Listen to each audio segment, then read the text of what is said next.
inspired many stories of famous and notorious characters of that period. One of the most famous of them all was Black Bart. Working alone and on foot, he held up 27 coaches, and for 9 long years in the 1880s baffled the smartest detectives in California.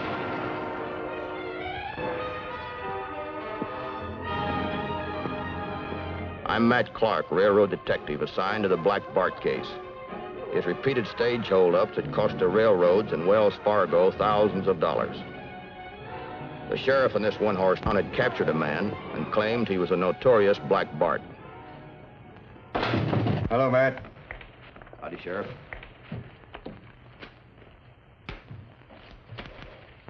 Looks like you made the papers. I'm swearing to you, I'm not Black Bart. Sure, the sheriff caught me sticking up a stagecoach, but I'm not guilty of all these other robberies. I suppose you deny you didn't have this over your head when I caught you.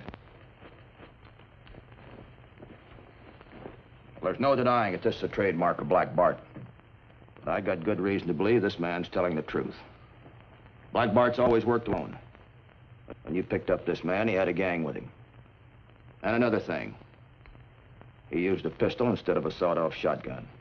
If you want more proof, why don't you talk to that Wells Fargo detective from San Francisco named Harris? Bob Harris? That's right. Got in town this morning. Just left here after having a talk with Black Bart. Where's he stopping? Over the hotel. Please believe me, I'm not guilty of these holdups. I don't think you are either.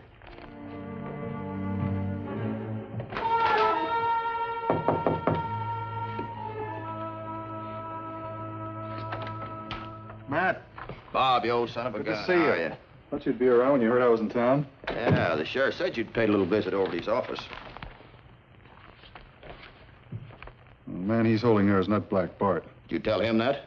I told him I couldn't swear he was a man. Come on, sit down.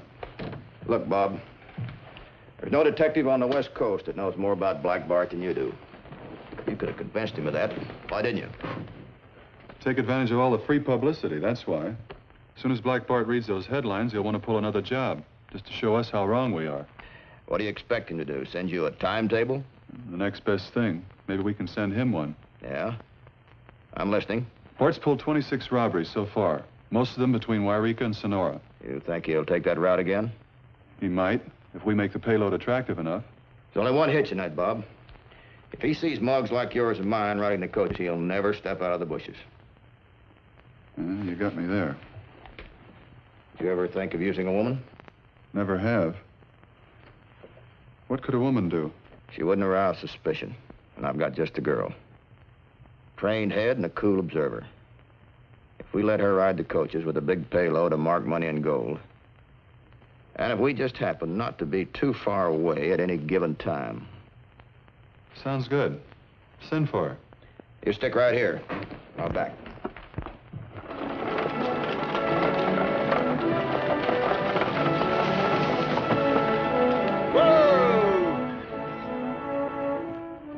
Mrs. Stritch has coffee and beans inside the station, folks. We'll be here about half an hour.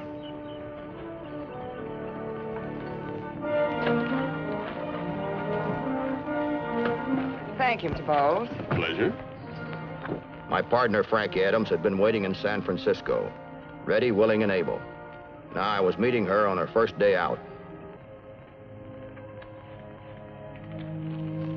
Care to join me for some nice cold lemonade, Miss Adams? Oh, no, thank you. I think I'll stretch a bit.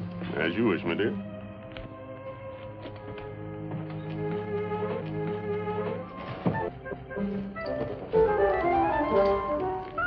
Stick 'em up, Mr. McGardle. Don't turn around. I'm Bart. Don't ever do that. Oh, please don't shoot me, Black Bart. I'm just a hard-working stage driver with a family to support. I'll give you anything I got. You better. And be quick about it. I got it up there in the booth. Just give me a second and I'll get it for you.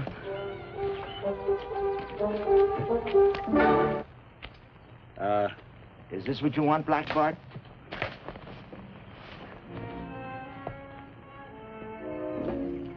Well, what's the matter, Todd? Don't you like it? You mean it really is for me? Yeah, for your birthday. Gee, a real gun. You think it'll be all right with Ma? Oh, sure, I fixed it before I bought it. I told her you're old enough now to start doing the family hunting. Thanks, Mr. McGardle. First rabbit I shoot, I have Ma fix it up for you. Just wait till I show her. Thank you. Hello there. Oh, excuse me, mister. Hey, Mr. McDonald! You sure this boy is old enough to own a rifle? He's 13. I had a gun when I was 10. If you're old enough to own a real rifle, my boy, you're old enough to stop playing robbers. I'm surprised at you giving this boy a weapon without proper instructions to go with it. Don't you know you never point a gun at anybody unless you want to kill them? After all, sir, I just gave it to him. I intend to straighten him out. Anyway, it ain't loaded. But empty or loaded, you always carry a gun like this. If it should be accidentally discharged, the bullet will go into the ground. Here, let's see your... Golly, mister. Sure know a lot about guns. I don't think we ought to bother the gent anymore, Todd. I'll come back tonight and teach you how to shoot it. Now run along and show your mom your new present. I'm ready to leave.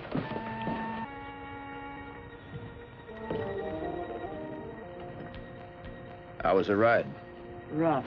I'll never believe those travel posters again. Those seats are not padded. How long will I be riding this chariot back and forth? 2 weeks. Oh, no. Believe me, it hurts me more than it does you. What are you doing? Well, of all the nerve. Didn't Harris say anything to you about carrying firearms? Yeah, I know. A couple of fine gentlemen you are send a poor defenseless woman out after Bart. 26 holdups, and no... If you start peppering away at him with this, he'll blast you sure with that shotgun of his. Who's that old dude? Oh, he's an old mining engineer by the name of C.E. Bowles. Believe me, if you were just half the gentleman he is. Oh. Here he comes. Come, my dear, I'm afraid Mr. McArdle is in no mood to wait for us.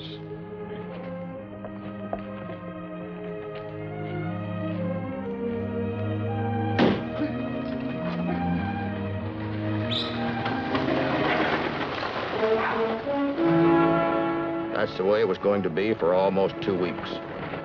Frankie riding the stages back and forth with the payroll from the mines. But nothing happened. So on the next Thursday, we made arrangements for a big payload of marked money to go through. We made sure the news of the shipment got around. It was a Thursday, the 4th of November, 1883. I rode a trail that paralleled the main stage road, expecting to make a check with Frankie at the Clear Springs way station.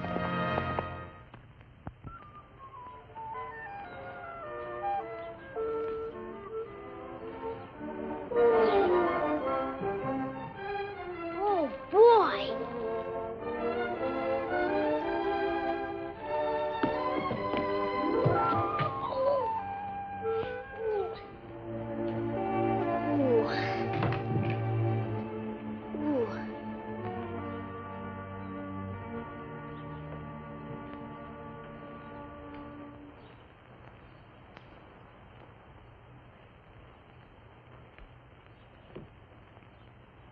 Oh, there, Todd? Oh, gosh, you scared me. Think it was a bear? Could have been. There's lots of them around here. Didn't expect to run into you way up here. Me neither. I learned to use that gun just like you said. I've been careful not to point it at anybody, and I've been carrying it just like this. That's the way to do it. Practice what you're taught, and you'll have things in this world that can't be bought. Hurt yourself? Yeah, I broke my shin. I've got just the thing here. For all minor cuts, abrasions, poison oak and ivy, not to mention the 7-day itch. Will it sting? No, not a bit. Yeah, you hold it there and you'll be as good as new in a couple of minutes. Thanks.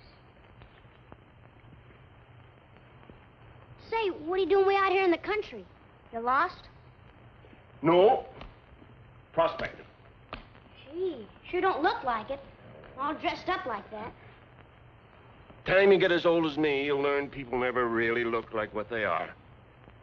Fact is, I'm a gentleman prospector, better known as a mining engineer. How's hunting? Not so good. But maybe I'll get a rabbit on the way home. That's the spirit. Never give up. Well, I better be moseying along. Good luck, Sonny. Good luck to you, sir. Oh, you find a lot of gold. I usually do, young man. I usually do.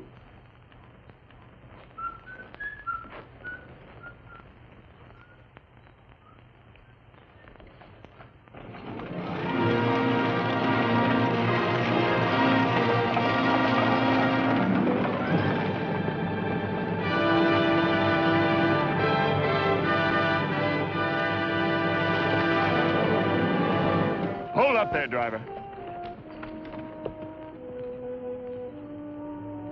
Throw down your gun. Now the box. I can't. It's tied off in the back boot. Set the brake and tie off the rein.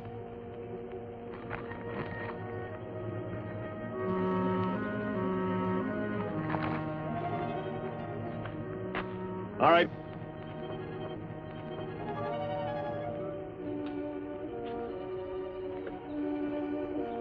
Keep your purse. It's not my habit to rob or hurt the ladies. Take that rock and put it under the back wheel. Go on. All right, driver, get down. Now get the box.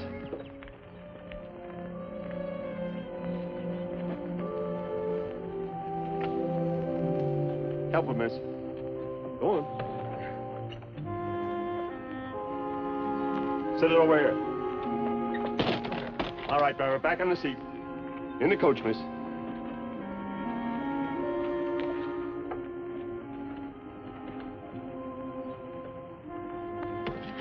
All right, driver, take her away.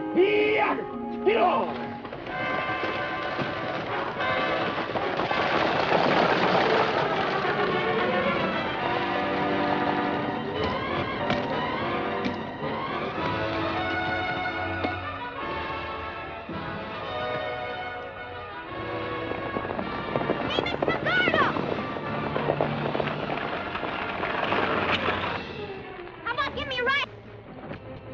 Give me that gun. What's wrong? Hold up, Black Bart. You stay here. You ain't coming.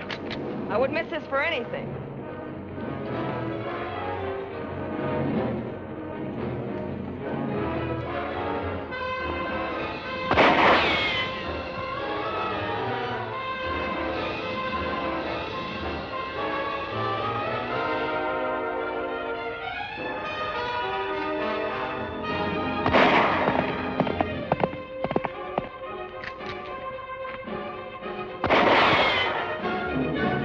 Give me that.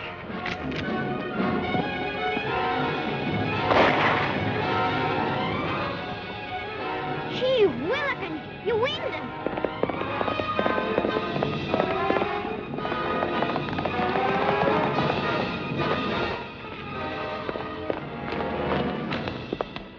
Black Bart held us up. And golly, can that lady shoot? I winged him, Matt. I saw him grab his arm. He just went over the hill there a second ago. Horseback? No, foot. Probably has a horse hidden on the other side. You get back to town and scare up a posse. Be careful, he's got a shotgun.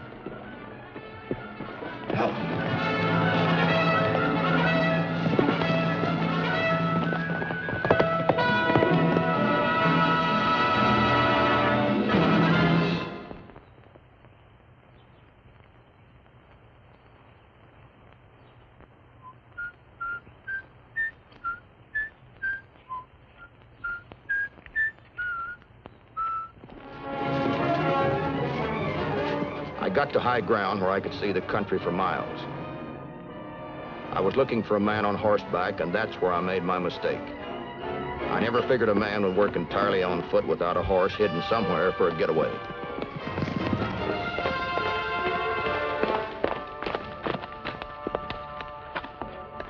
Didn't have any luck, Frankie. Todd and I searched every inch of ground. We found clues strewn halfway down the canyon. He was carrying that valise and that axe. He says he's sure he met Black Bart just before the robbery. You think you could identify him if you saw him again, Todd? Oh, sure. He was the same man who was at the way station when I got my gun. That mining engineer that called himself C.E. Bowles? He even helped bandage up my leg. That's his own handkerchief. He tied it on himself.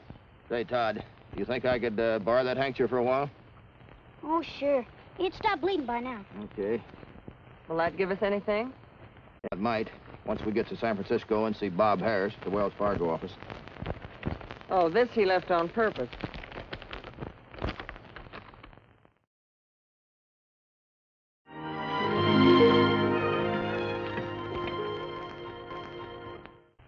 This makes me sure it's Bart.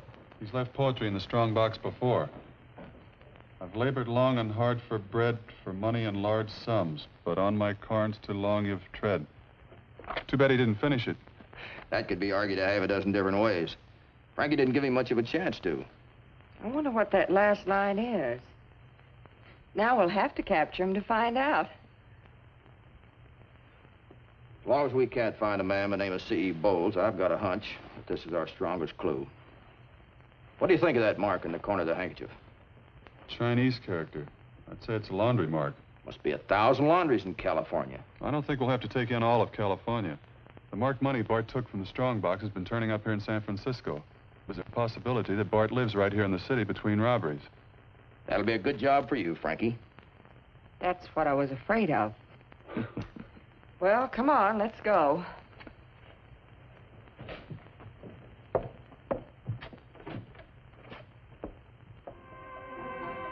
For the next 3 days, Frankie tramped up and down the hills of Chinatown, calling on one laundry right after another. It began to look like this would go on for weeks, that we'd have to start working on laundries outside of Chinatown when...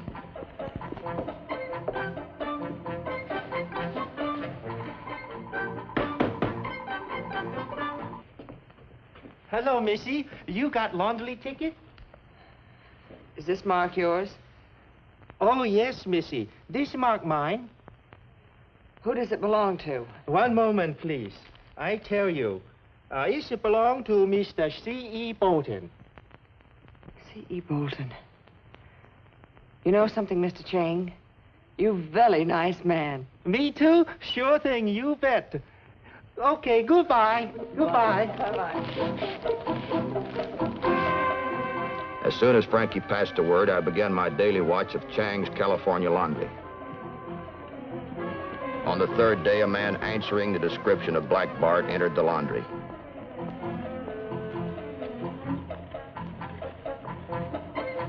Well, there it is. Very good. One moment, please. I get for you.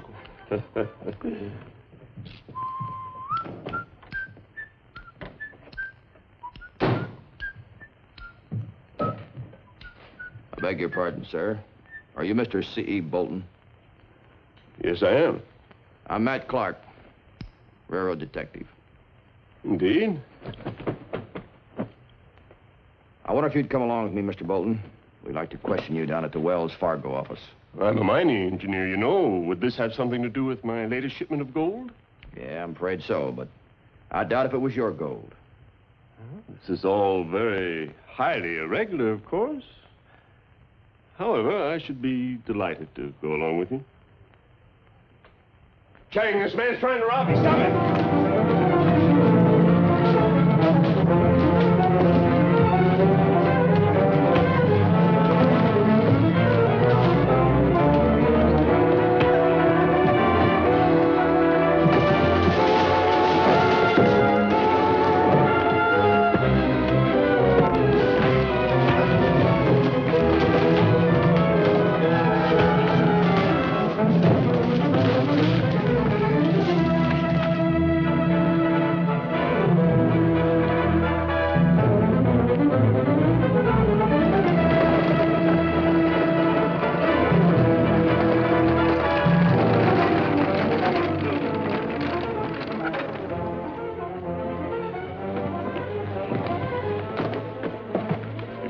Sir, I'll be forced to shoot. Now, let's get out of here as fast as possible. Chang wasn't the criminal. He was just helping out a friend. But it sure was mighty inconvenient at the time.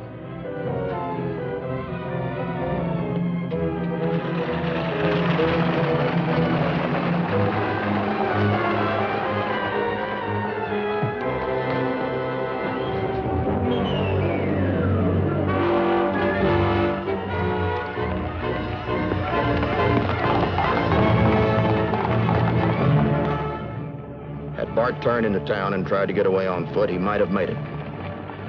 As it was, he headed for open country. I guess he didn't figure on me having a horse close by.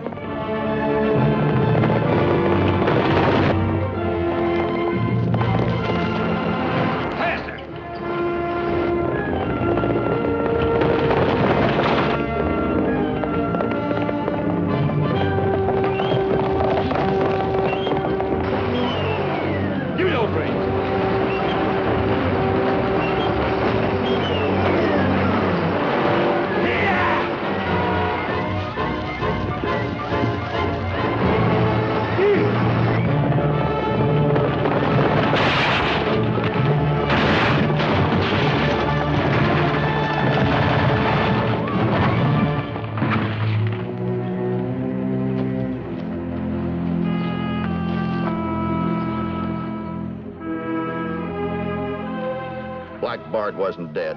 He wasn't even injured. It'd take a lot more than a wagon accident to hurt a tough robber like him. Come on, Bart, admit it and get it over with. When I shot at Black Bart after the robbery, he grabbed his left arm. Would you mind rolling up your sleeve, please? Not at all, not at all. I told the laundryman to have that button fixed. How did you get that? Scratched it on a nail. Pardon me. Would you mind repeating after me? Throw down that box. Throw down that box. Come on in, Mac.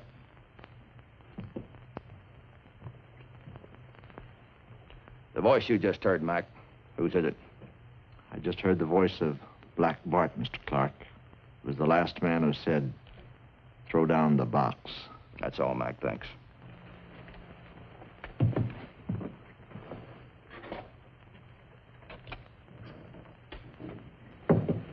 Todd, you said you talked to a man about 30 minutes before the robbery. He said he was carrying an axe and a shotgun. Is that man in this room? That's the man, sir. Gee, I'm sorry, mister. After you were so nice to me and everything. Fixing my leg with your handkerchief. I'm sorry, too. That's all right, my boy. You're only doing your duty. And I suppose I might as well do mine. You can tell all your grandchildren that the man who taught you how to handle a gun was Black Bart. Black Bart? Gee willikins. That's all, Todd. Thanks a lot. Before we go on to the confession, Mr. Bolton, there's one thing I'm curious about. Why? It's very simple, sir. I wanted to be a gentleman. After serving honorably in the Civil War, I came west to make my fortune. It wasn't as easy as I thought, so I took what gold I needed. Does your family know anything about this? Indeed not. Except for the robbing of the stagecoaches, I am perfectly respectable. I don't swear, smoke, or drink hard liquor except for medicinal purposes. I'd never think of harming a living creature. But you always carried a shotgun. Don't tell me you wouldn't have used it. Hardly. The shotgun was never loaded. But the man in the wagon. My hand. He's right. He didn't have a gun. I believe you're somewhat of a poet, sir. A mere dilettante, miss. We found this fragment of a poem box. Would you mind finishing it for us? Not at all. Not at all. See, I have labored long and hard for bread, for money in large sums, but on my corns too long you've tread. You fine-haired sons of guns. Pretty good, wasn't it? Black Bart was brought to trial on November the 17th, 1883, just 14 days after the robbery. Whereas the said C.E. Bolton is convicted of robbery by his own admission, he is therefore ordered, adjudged, and sentenced to San Quentin, the state prison for the period of 7 years. Take him away.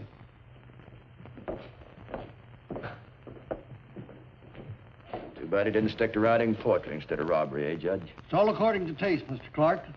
Frankly, had he been accused of writing verse instead of robbing coaches, I'm afraid I might have had to give him life.